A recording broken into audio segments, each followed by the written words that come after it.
I've always been fascinated by the complex dance of global powers, and today we're diving into a potential game changer: the South China Sea, a region where two titans, the United States and China, are locked in a silent but intense struggle. But what if the unthinkable happens? What if the US, despite its military might, loses this crucial battleground to China?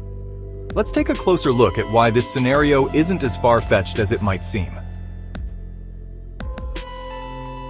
To understand this potential shift, we need to examine the current state of play. The US has long maintained a strong military presence in the region, with bases scattered across allied nations and powerful naval fleets patrolling the waters. But in reality, this presence is increasingly challenged by China's growing capabilities and strategic positioning.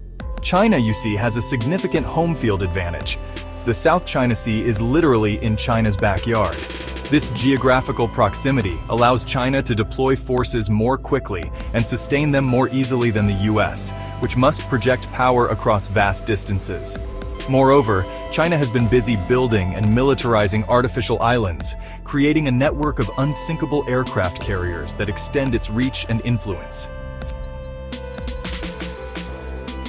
But the South China Sea isn't just about military posturing. It's also an economic powerhouse. Trillions of dollars in global trade pass through these waters annually. China's assertive claims over the region aren't just about national pride. They're about controlling these vital economic arteries.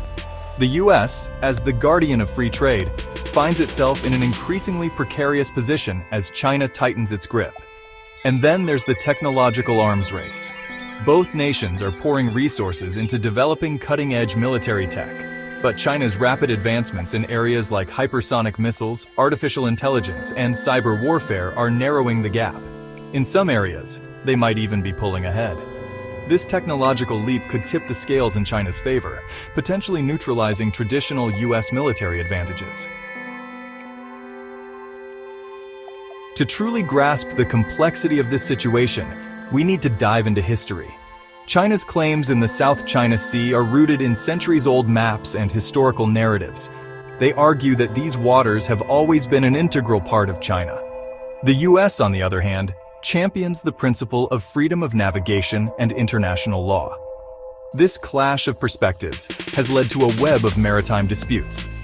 China's Nine-Line claim encompasses almost the entire South China Sea, overlapping with the territorial claims of several Southeast Asian nations. The US has consistently challenged these claims through freedom of navigation operations, but China's persistent island building and militarization efforts are creating facts on the ground, or rather, on the sea, that are increasingly difficult to counter. In this high-stakes game, alliances play a crucial role. The US has long-standing partnerships, while China's economic influence grows. Some countries are hedging their bets, reluctant to choose sides in this superpower rivalry. In one scenario, China's persistent pressure gradually pushes the US out of the region. In another, rising tensions lead to a military confrontation. Or perhaps, economic realities force a compromise. The South China Sea is more than just a body of water. It's a crucible of global power dynamics. The potential for the US to lose its dominance here isn't just a regional issue. It's a shift that could reshape our world. Whether through military might, economic influence, or technological superiority, China's rise in this critical region poses a significant challenge to US hegemony. As we sail into uncharted waters, one thing is certain: the outcome of this silent struggle will ripple across the globe for generations to come.